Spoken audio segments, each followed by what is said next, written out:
This video is brought to you by Hexbound.com from Hit Point Press, a witchy supplement for 5e, and by the Roll for Combat Actual Play podcast and their Three Ring Adventure series. Hello and welcome back to the Gallant Goblin. Today we've got the premium figures from the Boneyard set from WizKids. Today we have the green Dracolich and the blue Dracolich. Many thanks to WizKids for sending them to us to review with you.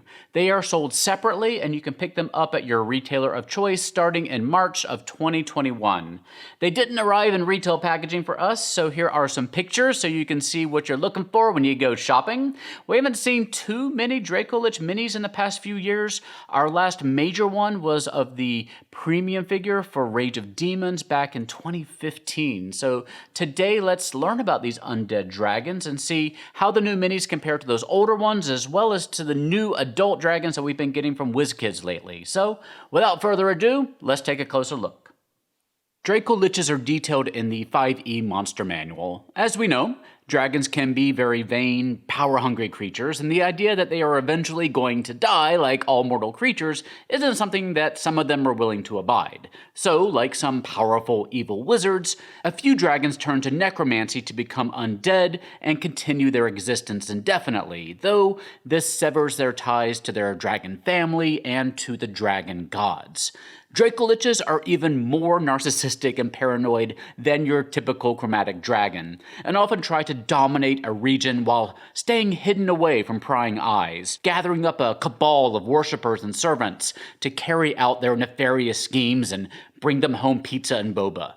Like all liches, Dracoliches keep their souls safe with a phylactery, usually a gemstone in their case. If their body is destroyed, their soul can return to the gem, and from there can be transferred to another dragon corpse. The Monster Manual provides a stat block for an adult blue Dracolich, and gives you a template you can use to alter an existing adult or ancient dragon stat block into a Dracolich. The minis themselves are nicely sculpted and painted. The green Dracolich may be closer to gray in color post-death, and his telltale fin is in tatters, though you can see portions of it along his back. It's interesting to see that his legs are in different states of decomposition. Two are just bone at this point, while the other two have some muscle and scales still attached. The blue dragon in D&D is recognizable by his big horn protruding from his head. On our Dracolich here, the horn is a little higher up on the forehead than we usually see. It's typically closer to the snout, but there's nothing wrong with a little intra-species variation. You can see some hints of his formerly vivid blue coloring, but most of his body has started to fade to gray as well. The lightning effect coming out of his mouth does not appear to be removable. When we compare our Dracolich minis to our older WizKids Dracoliches, you can certainly see what an improvement they are. These new minis are really worthy of a boss battle. And you have the added bonus of not having to deal with annoying flight pegs and detachable wings. They do fit in nicely with the new line of adult dragon minis from WizKids.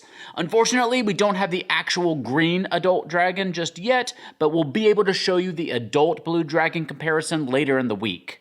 With our red, black, and white dragons, though, you'll notice that the Dracoliches are ever so slightly smaller, though that does make sense as they're supposed to be emaciated corpses given artificial life, so you wouldn't expect them to be quite as robust.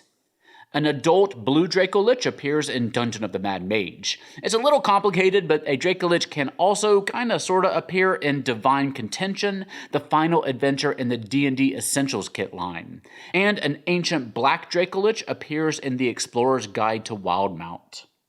Again, these minis are sold separately for an MSRP of $69.99 each, which is the same price as the other adult dragon minis. If you pick them up on dndmini.com, you'll also get the Kobold Skeleton promo pack, while supplies last. And if you spend more than $100 there, you'll also get the Yeti Tyke promo pack, again while supplies last.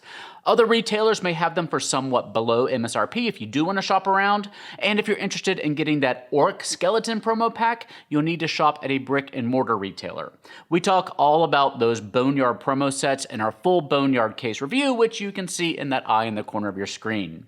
And we talk about the Yeti Tykes in our D&D mini review, which you can see now in the eye in the corner of your screen. If you have any questions about these guys, let me know in the comment section down below. We, of course, want to thank thank our sponsors who make everything here possible. First, Hexbound by Hit Point Press and Antonio Demico, the creator of Dragon Stew. You know Hit Point Press from Humblewood, Heckna, and the Big Bad Booklet series. Hexbound is a witchy supplement for 5th edition that's live right now on Kickstarter. Hexbound lets you enhance your characters with new subclasses that allow you to make some incredibly diverse witches. You'll be able to sling spells, brew potions, and even punch spirits into the bodies of your enemies. Hexbound also provides you with new spells, witch familiars, backgrounds, a mobile app, and more. You can learn more at hexbound.com, but if you use the link up in the eye in the corner of your screen or the video description down below, they'll know that we here at the Gallant Goblin sent you. And if you decide to back them, maybe consider giving us here at the Gallant Goblin a little shout out in their comment section of the Kickstarter. All that goes a long way to keeping us in business here. We also want to thank our friends at the Roll for Combat Actual Play podcast and their Three Ring Adventure series. Just a couple of days ago, I sat down with their GM Stephen Glicker to talk about the adventures he's been running on the Roll for Combat podcast, and he's honestly just a treasure trove of fun stories about the games and the industry, as well as tips on how to improve your own game mastery skills. You can look for that interview soon on the channel, but listening to the Roll for Combat podcast is a fantastic way to not only just relax and hear a fun and exciting adventure, but to also learn how to run better games yourself. In the Three Ring Adventure series, you'll meet a band of circus performers who have to find a way to save the Starstone Isle from an existential threat. Just great characters and a great story. Learn more and subscribe today on your podcasting app of choice or over at rollforcombat.com. And thank you for watching today. We just launched our new Discord channel. Come join us there to talk about all things RPG using that link in the video description down below. You can also find us, like everything else, on Twitter, Facebook, and Instagram. And I'm also looking to get into the Twitch universe pretty soon here. If there's some live content you'd like to see from me there, just let me know also in the comment section down there or over on Discord where we can chat. If you enjoyed today's video, clicking that little thumbs up button helps other people find us, and subscribe so you don't miss anything.